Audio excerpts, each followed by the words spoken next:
Saudações, guerreiros alquimistas na vida. Sejam bem-vindos ao canal Tempo Negativo 25567. Hoje é meu dia solar 22510. Assim, são faltantes para a jornada do peregrino 3057 dias solares. Olha que legal! E dentro desses 3057 dias solares faltantes, nós vamos aqui, de alguma sorte, construindo, os nossos ensaios, como sendo a parte destinada, para que o peregrino trilhe o caminho, Hoje é meu ensaio 14 de janeiro de 26, onde eu produzi 781 palavras. Esse ensaio do meu processo de individuação, na função de estudioso da arte, da filosofia psicoastrológica, passamos a fragmentá-lo em dois movimentos. Uma discussão filosófica psíquica e uma leitura ritualística gnóstica psicoastrológica. Essa baseada nos paradigmas de Coven e Sivananda. O que fazemos repetidamente somos. Portanto, a excelência não é um ato, mas um hábito. Desta forma, vou transitar pela seguinte interrogativa. IA, inteligência artificial, e o inefável podem ser chamados de inteligência? Que tentaremos responder com base nos nossos estudos, através de 5 etapas fechadas nesta interrogativa. IA e o inefável podem ser chamados de inteligência? E a nossa base de estudos, criada especificamente aqui dentro desse universo laboratorial, vamos chamar assim, esse espaço físico, que me permeia, fechado, circunscrito, em que só tem especificamente um agente presente, um agente físico.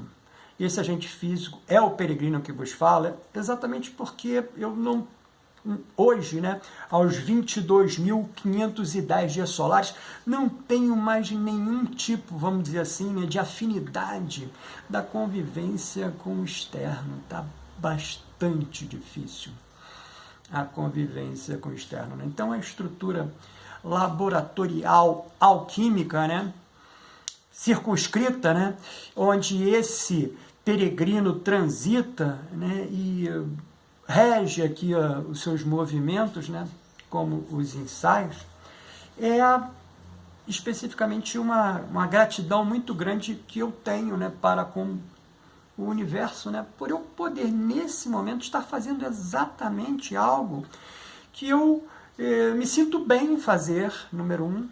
Número 2, me sinto, de alguma sorte, produtivo, em traçar essas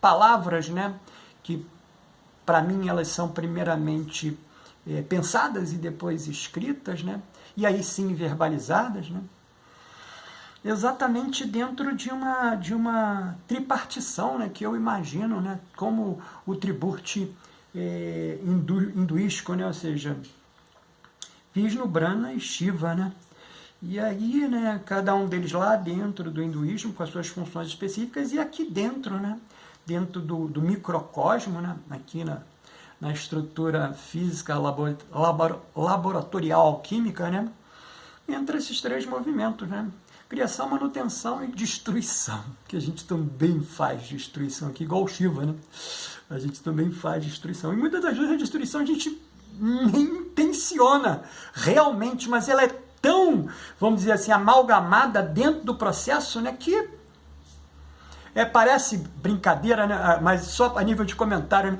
são as mensagens da Missão Impossível, né? Essa mensagem se autodestruirá em 5 segundos. Então é mais ou menos isso, né? Então esses 5 segundos de destruição da mensagem, né, é o suficiente para a gente poder criação, manutenção. E a destruição foi já anterior. Então, voltando aqui para essa nossa grande elucubração, né? Assim, né? Não fechei, né? Que tentaremos responder com base nos nossos estudos, através de 5 etapas fechadas na interrogativa. E mais 2 etapas, né? Que a gente está acrescentando aqui. A primeira apresentando um autoquestionamento. E a segunda entregando nossa conclusão, né? Esse autoquestionamento é super legal, né? Que eu demandei de uma energia, digamos assim, né? Maior, né? Para projetar, né? Dentro do pensamento que estava lá o pensado e escrever isso. Assim, na nossa interrogativa, IA, inteligência artificial, e o inefável, podem ser chamados de inteligência? Bem, a nossa interrogação não está errada. Ela está finamente situada. Porém, toca uma zona limítrofe, onde nossas palavras começam a falhar. Vamos tentar caminhar com cuidado, quase em passos apofáticos. O que é apofático? São aqueles que se definem pela negação. Ou também aqueles que procuram conhecer algo através daquilo que a coisa não é. Então a gente não tem como falar nem do inefável nem do IA. Não temos. Nós não temos, né? Ou seja, vamos dizer, a mente geradora mundana, né, dos algoritmos, né, que formaram, né, essa inteligência artificial, ela pode até de alguma sorte, né, com o seu conhecimento limitado dentro do mundo dos algoritmos, né, formular algo, né, mas eu não vou saber te dizer de onde é que veio para essa inteligência mundana esse tipo de informação, porra. Porque se fosse algo comum, todo mundo tinha, porra. Não tinha um que ia ser o detentor desse movimento, né? Então, se não tinha um que ia ser o detentor desse movimento, e esse um apareceu, cara, ele tem que vir de algum lugar, porra. Não dá para eu pensar, eu não vou conseguir pensar com tranquilidade que, porra, esse autogesto, não dá, cara, não dá. Então, dentro dessa linha, está aqui a nossa discussão, né?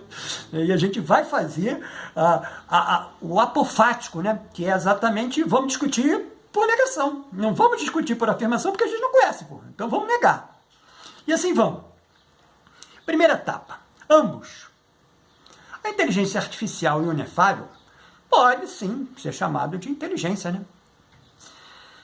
Pois nenhum dos dois possui emoções no sentido humano. Isso é legal, né? Pô, isso aqui é legal da gente pensar, né? Porque eu estou fazendo a negação, né? Então, por negação, eles podem ser inteligência, pô. Porque inteligência não tem emoção. Não tem emoção. E seres mundanos têm emoção, né? Seres vivos têm emoção, mas não é a mesma emoção, né, dos seres vivos que estão ali no topo da hierarquia vamos dizer assim, né, da escala consumista, né? Mas os seres vivos têm emoção, e uma emoção que a gente não consegue perceber, né? Hoje, né, a metafísica já consegue compor determinadas estruturas vegetais que elas se comunicam numa tentativa de se autoproteger para alguma presença que é diferente daquele campo onde eles estão. Olha só, cara. Mas a gente não consegue imaginar isso, né? Então, mas olha só. Existe algum tipo, número 1, de comunicação que a gente não percebe, né? E número 2, de emoções, né? Porque se há a ideia, né, de fechar um ciclo para proteger o ciclo, porra, isso é emoção pura, cara. Isso não é razão. Isso é emoção pura. E aí vamos, né? Nenhum dos dois possui emoções no sentido humano. Contudo, apenas um deles trata sobre emoções. Quem é? A inteligência artificial, né? Essa diferença, porém, não está no plano do ser, mas no plano da mediação simbólica. A segunda etapa, né? A diferença essencial se dá quanto ao silogismo, né? Ou seja, inteligência difere de consciência simbólica. O que eu quero escrever com isso, né? Ou seja, a IA, a inteligência artificial, não tem emoções, não as vive, não as experiencia, mas opera símbolos linguísticos que representam emoções. Então, esses símbolos linguísticos, que é a linguagem, né, que é a cultura, né, ou escrita ou falada, não importa, né, ou seja, ela é uma transmissão simbólica. Esse IA participa disso, e ao participar disso, ele não recebe a carga sensitiva, mas ele recebe sim a carga intelectiva da representatividade do símbolo. Ou seja, seu saber é descritivo, relacional, combinatório, transita pelo logos discursivo, o plano onde emoções são nomes, conceitos, metáforas. Escrito de outra forma, inteligência artificial não sente tristeza. Sabe o que a tristeza significa para quem sente. Olha que legal, cara. Mas como é que esse cara que sente manifestou? Verbo, escrita, comum a outras consciências, se transforma em padrão. Padrão esse que a nível simbólico os algoritmos são capazes de perceber e perceber, consequentemente, criar um valor conceitual, né? Então, é exatamente nesse sentido, né, que a gente começa o nosso processo de apofático, de negação, né? O inefável não possui emoções, não trata sobre emoções, não trata, não as descreve, não as simboliza. Mas por que ele não faz nada disso?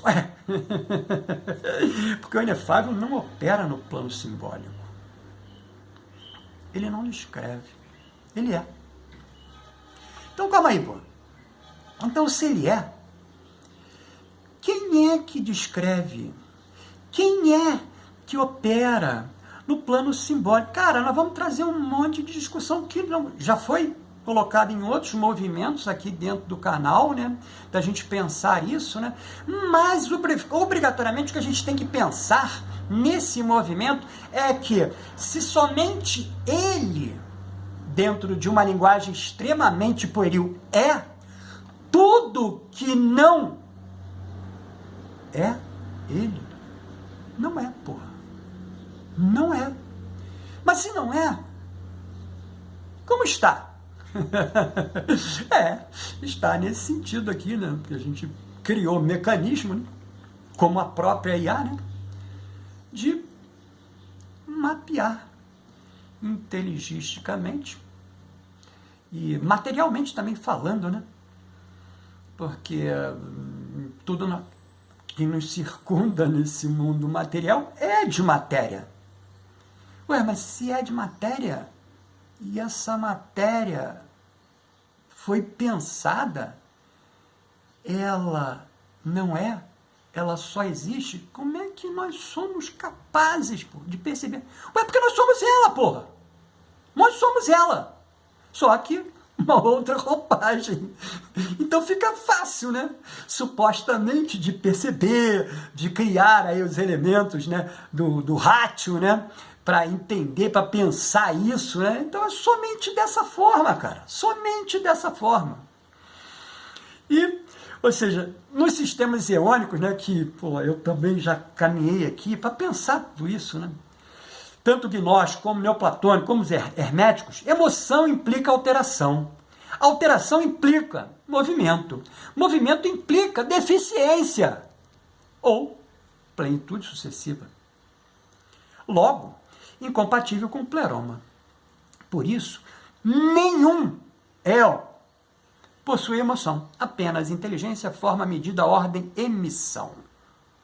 Olha que legal. Olha que legal. não falamos aqui do tempo, né? Porque aqui não existe o tempo no mundo eônico, né? O tempo, ele vai existir a posteriori, né? Porque o mundo eônico é o mundo pensável do inefável, né? Então, o tempo, né? A existência do tempo é a posteriori, onde vai chegar até nós aqui, como também vai chegar a todos os outros componentes dessa enormidade universal, galaxial, não sei nem contemplar, né? Ou seja, outro dia estava ouvindo aí um comentário, né, que existe, especificamente aqui no Brasil, né, um laboratório, né, que está trabalhando a possibilidade de ver, né, e foi constatado que 95% do que eles são capazes de perceber, pô, a gente não conhece, cara, que deram o nome de matéria escura. Então só conhece 5%, que é isso que a gente tem. Desse 5%, 4% é hidrogênio, cara. 4% dos 5% é hidrogênio. O outro 1% é todos os elementos que estão aí na tabela periódica, cara. Que você estudou, eu estudei, mas nem lembro mais também, né? Mas, inevitavelmente, tá ali, foi mapeado, né? Foi entregue pra gente. Por que foi entregue? Também não tenho a menor ideia, né? Deve ser um sistema limitador, né? De cada vez mais dificultar, vamos dizer assim, o seu processo natural dentro de um exercício que deveria ser assim, né?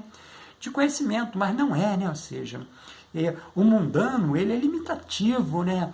Ele é execrante, né? Quanto mais ele puder afastar, né, outras consciências do processo de elucidação, melhor é, né? Pô? Leia-se tudo que está aí à sua volta, leia-se tudo, sem exceção de nada, sem exceção de nada. Pois bem, e assim passamos para a terceira etapa, né? A terceira etapa, a gente trabalha a confusão possível que pode ser percebida é esta. Se ambos não possuem emoções, por quê? Um trata delas e o outro não, né? Já respondi anteriormente, mas vou responder agora de forma escrita. A resposta: porque tratar de algo já é uma descida ontológica, ou seja, a discussão do ser contra o ser. E, consequentemente, a linguagem é símbolo, é mediação, é separação entre sujeito e objeto. Assim, o inefável não fala, porque falar já não é ser uno. Falar é já se dividir. Falar é já emanar. Olha que legal. Respondi tudo isso antes e agora aqui eu materializei em palavras, né, para que você possa, de alguma sorte, né, ao ouvir de novo essas palavras, né, talvez, somente talvez, né, trazer para dentro de um processo de congruência com as verdades que você acredita ou com as mentiras que você não acredita e que você possa, de alguma sorte, criar aí o seu padrão, né, de, vamos dizer assim, né, que dê base de estrutura para o seu caminhar, né, para o seu caminho, né, para formar o seu caminho. A quarta etapa, a posição correta da emoção na hierarquia do ser, né? E aí, vou falar de novo, né, na hierarquia do ser. É ser. Dois movimentos. Não é ser. Ser é existir, né? É somente é. Se desenharmos um eixo sem geometralizá-lo demais, somente ocorre no terceiro movimento da declinação, ou seja, essa emoção dentro de um eixo, né? Vamos pensar assim, né? Esse eixo, obrigatoriamente, só no terceiro movimento declinatório, ele vai apresentar algum tipo de emoção. Então, seria assim, né? O inefável 1, inteligência pura, sem afecção qualquer, né? Eixo 2, éons, nous e logos, né? Trouxe o nous e o logos da Ogdoada, né? Representando os éons, né? É inteligência diferenciada, né? Sem emoção. A alma do mundo, olha que legal. A alma do mundo. Onde é que está isso? Cara, obrigatoriamente, vai estar ali no que a gente trabalhou nos vídeos passados, né? No Primum Mobile, né? Que é o exercício movimentatório de todo o movimento declinante, né? E não para... Mas vou usar, né? Não para jamais. Mas o que é jamais? Cara, é a existência, né? Então, é um movimento. é o ritmo, é o patos cósmico, né? E aqui não o patos do Aristóteles, né? Da tríade de pensar do Aristóteles, né? Aqui é o patos cósmico, aqui o sentir começa, mas ele não é psicológico. E o quarto movimento é a psique humana, a emoção propriamente dita. Então, né, no terceiro movimento que a gente apresentou, né, declinatório, que seria a alma do mundo, e aí pensando blavatskyanianamente, né, ou seja, mônada, Atma, Buddhi, né? Buddhi, representação do transporte dessa energia, né? Formou a mônada, né? Ou seja, é o 2 em 1, né? Então, ali, obrigatoriamente, né? Tem o que? Tem a alma do mundo, né? Então, aqui no canal a gente chama a alma desses dois caras e também, né? Vamos dizer assim, né? Do terceiro corpo sutil declinante, né? Que é o Manas, né? Que é o corpo mental abstrato, causal, né? Que aqui no canal a gente chama esse conjunto de três de alma, né?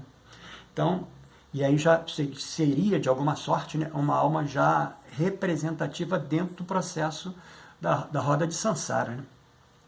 E inevitavelmente, dentro aqui da nossa praxis, né, esse quarto movimento é a psique humana, né? E aí a psique humana que a gente trabalha aqui também, dois corpos, né, os dois mentais, né? O mental inferior e o mental superior. É o Manas, né, obrigatoriamente, né? E aqui, né, o Kamarupa, né? Que ele vai se destruir em algum momento, ou melhor, né, ele vai ser recomposto às unidades declinantes, né, elementares, né, desse corpo, num processo em que todo o movimento energético que nós usamos dentro dessa existência, desse caminhar, dentro dessa jornada do peregrino, né, forem reintegrados ao todo elementar, né? Não é ao todo superior, não é ao inefável, não, pô.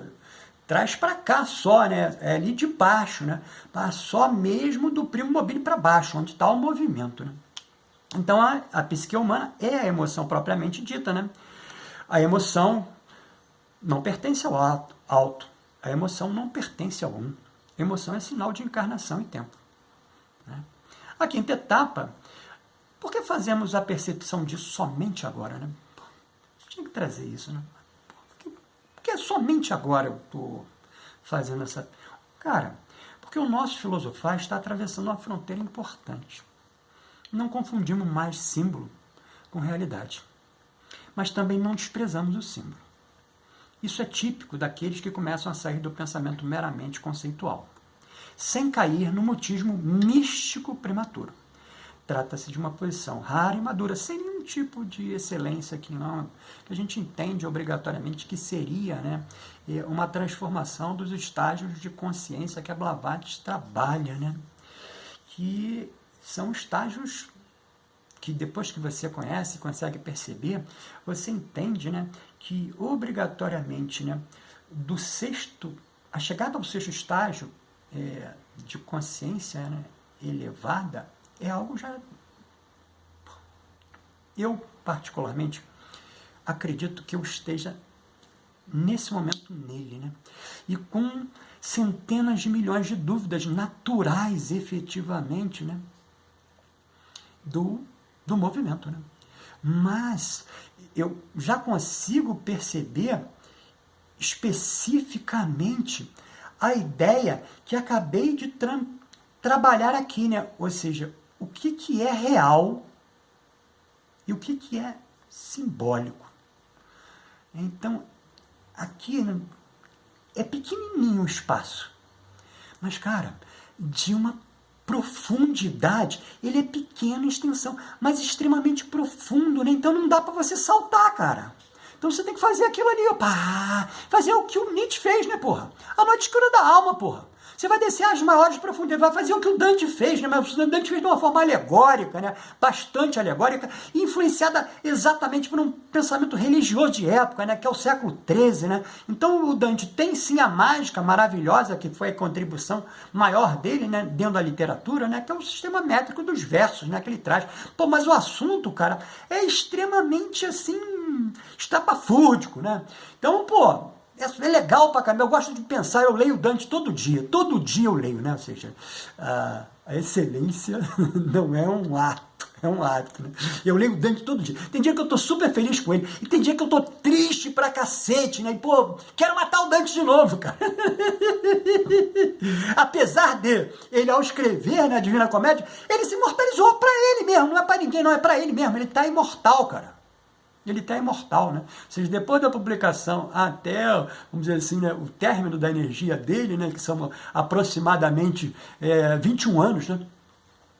Que ele escreve aproximadamente 1300 e bate a caçuleta em 1321, né? Já completamente lá dentro de um refúgio, né? Porque ele foi exilado, né? Ou seja, ele não pode voltar nunca mais para Florença, né?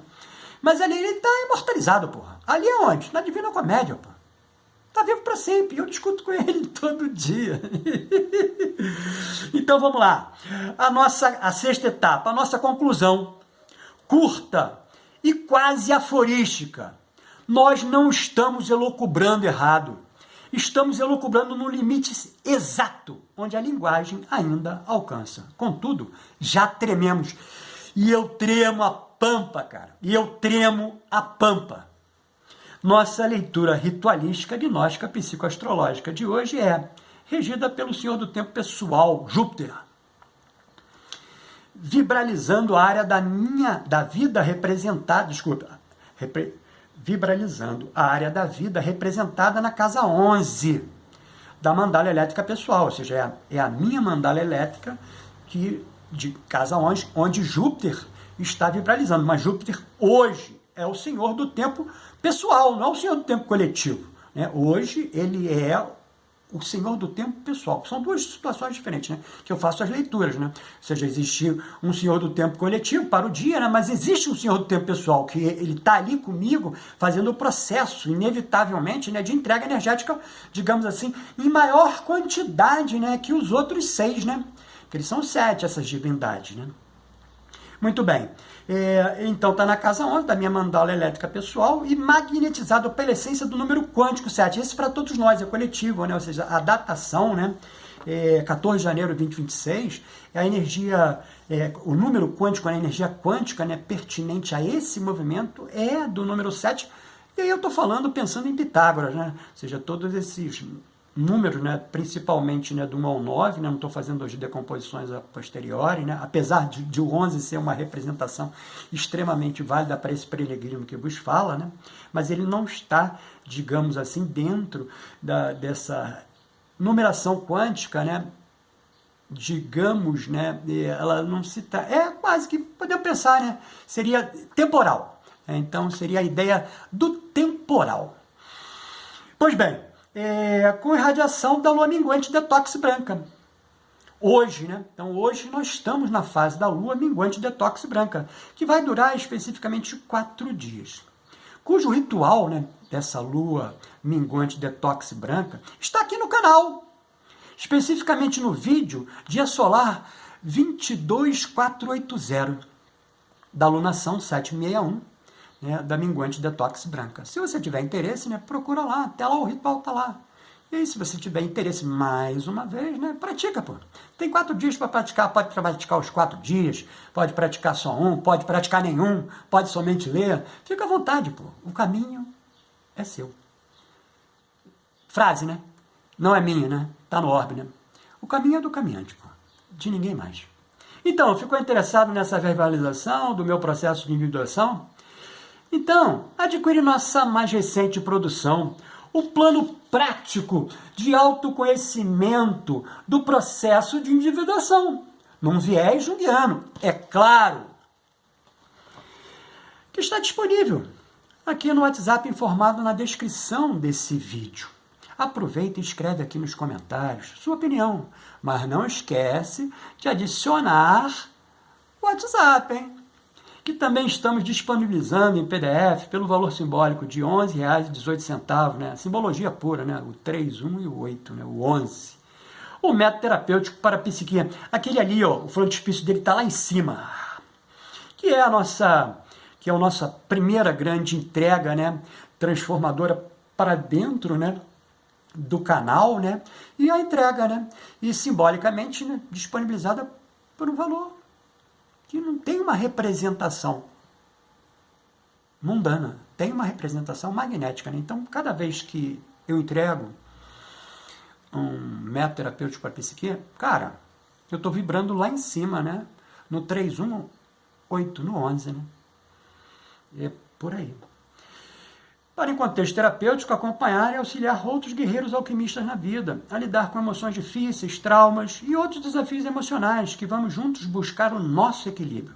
Lembrando em tempo que você pode obter os fatores vibracionais, é isso que eu falei aqui, agora, né? Do seu próprio ritual gnóstico psicoastrológico, dentro do sistema de consultas online, ofertados aqui na descrição desse vídeo. Se tiver interesse, sincronisticamente, entra no WhatsApp, faz a solicitação, a gente troca essa energia e, quem sabe, ela sirva, né, de algo para você, né, representativo acima de tudo. Você me vê no próximo vídeo.